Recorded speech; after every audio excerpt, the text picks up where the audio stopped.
Okay, welcome back guys, it's nfgdan here in gogogadget. Here we've got the Cybergamer Heroes of Newerth Invitational Grand Final.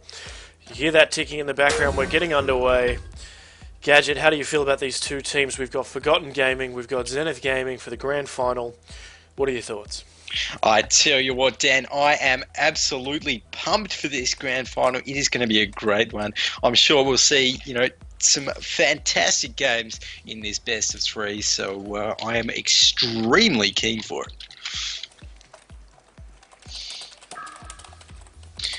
Okay, so looks like we've got the blind bands coming out. Tundra and Engie taken out by Zenith Gaming, and for Forgotten Gaming, who are hellborn for this game, they have taken out Fade and Warbeast.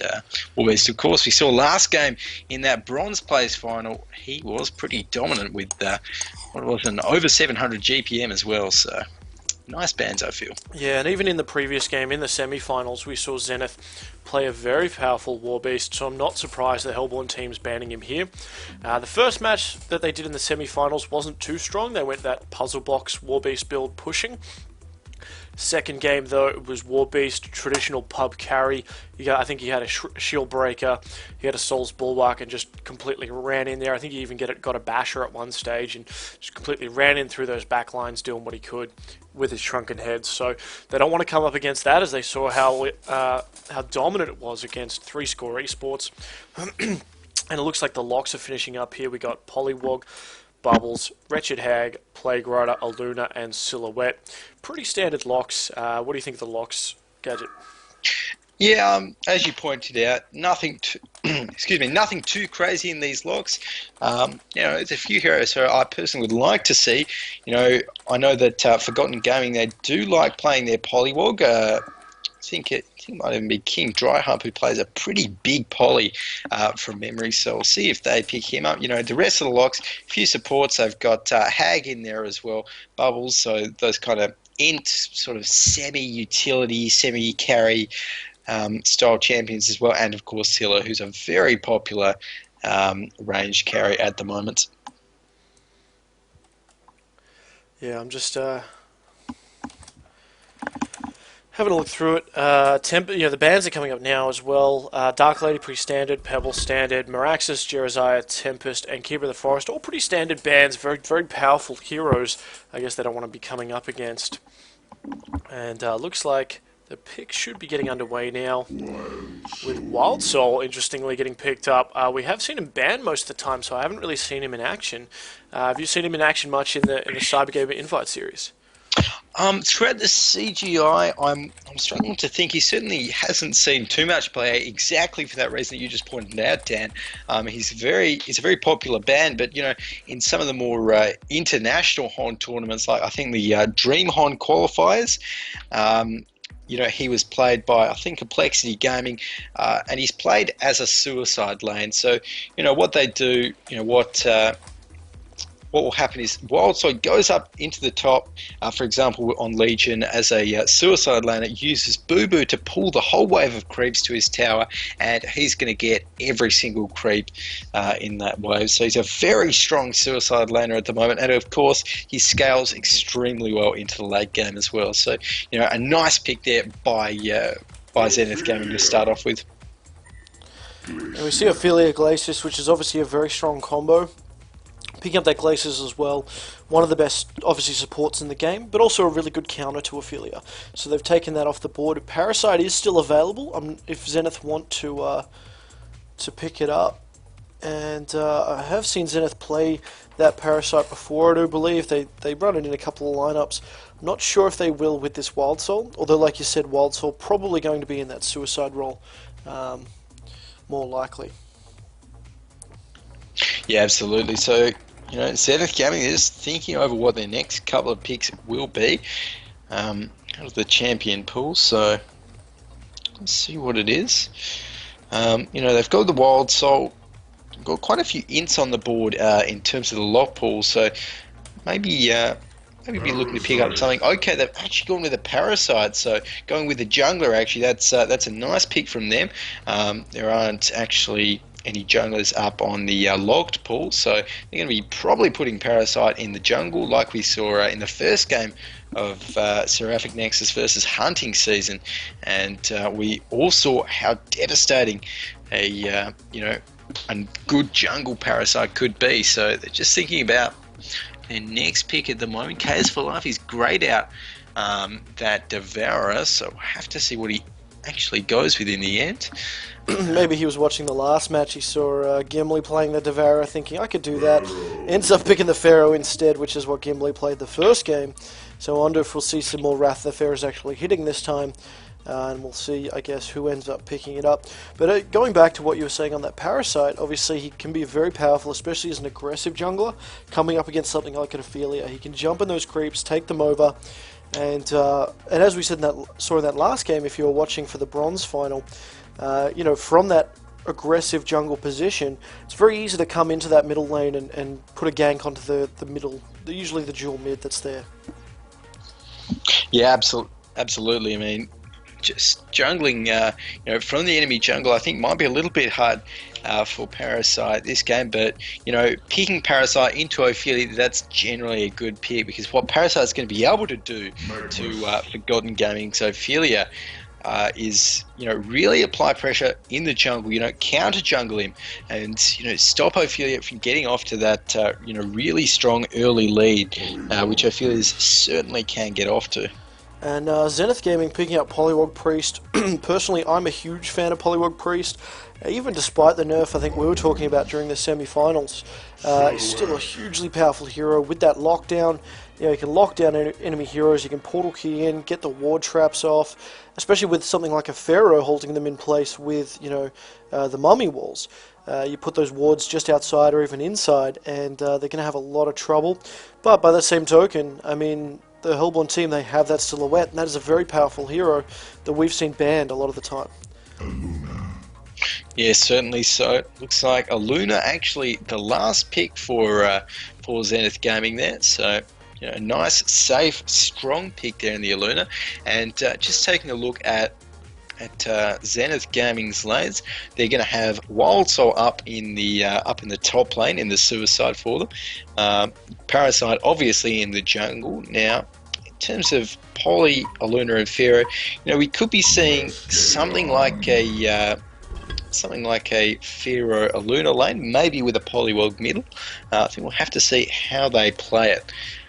And just in terms of the lineup for Forgotten Gaming, they've got a pretty strong lineup as well, so I'd probably expect to see, obviously Ophelia in the jungle, and got Bubbles and Magnus probably be in different lanes respectively. But yeah, we'll have to see how they land it. Yeah, I'm with you there on the Wild Soul potentially going that long lane. I imagine we're going to see a Polywog Priest and a Luna in mid, and that Pharaoh in bottom. Parasite I would like to see in the aggressive jungle. Okay, and we're just going to have a quick bio. So I know you guys have been waiting, but so have these guys for the grand final of the Cybergamer Invitational. And going through that Hellborn lineup, as you were saying, we got that Magmus and Glacius.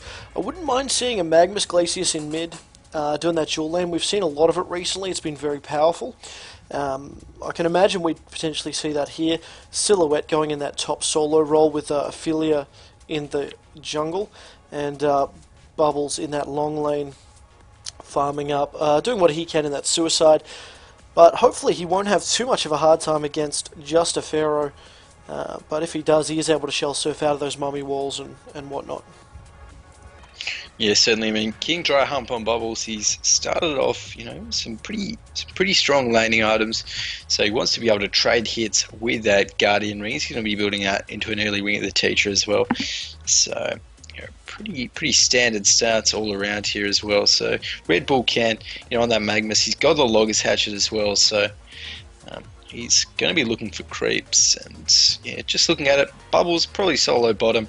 Ophelia, obviously, as we've said, in the jungle. Meanwhile, in mid lane, it could be a Magmus Glacius lane in mid, potentially a Silhouette top as well. We'll have to see how they play it out.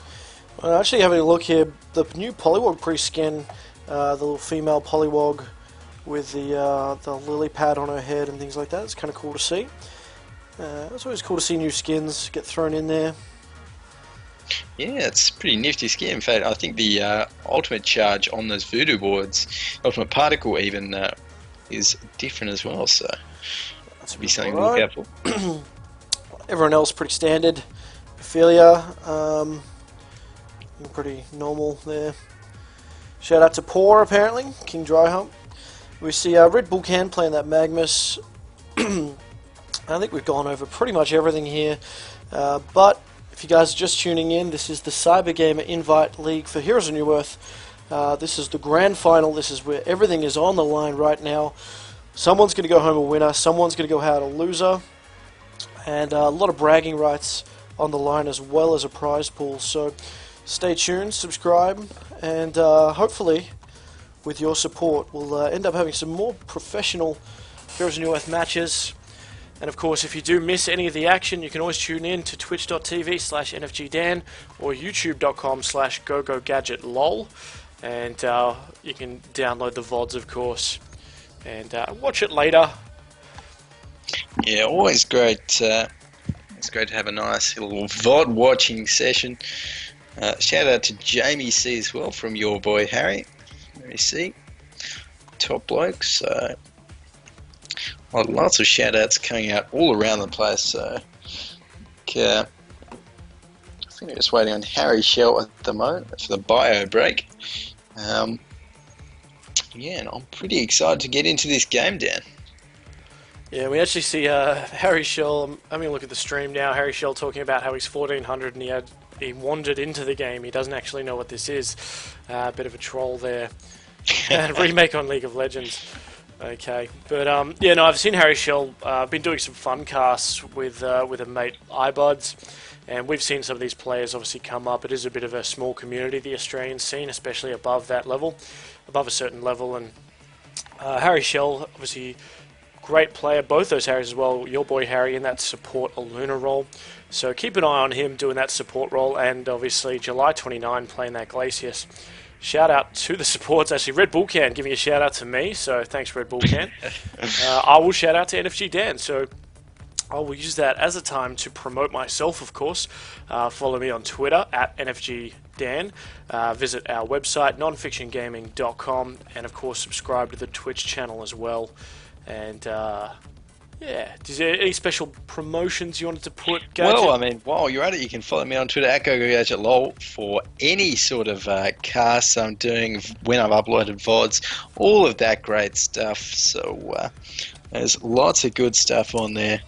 Currently, what are we up to? I think around 60 followers or something like that. So keep them coming. Lots of good stuff to happen on there.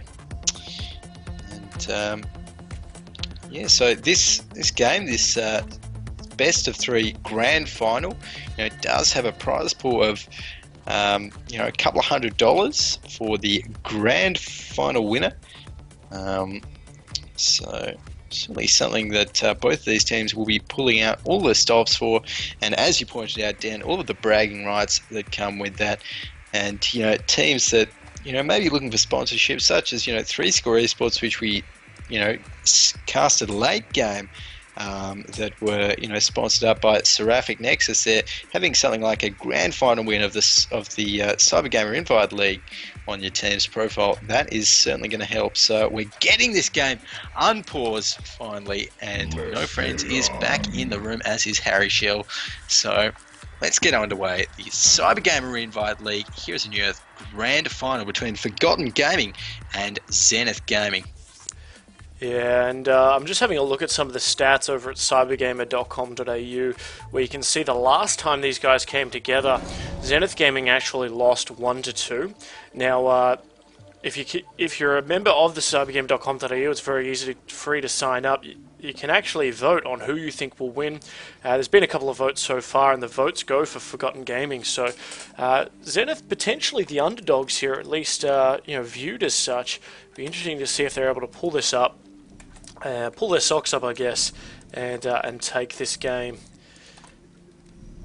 Yeah, absolutely. I mean, Zenith actually, well, Parasite Map caught out here. Lockshadow gets stunned there. I think this is looking very bad for him. He does not have any way to get away. The Chipperals come up. King Dry Hump getting off. Forgotten Gaming to a great start with that kill. And just a matter.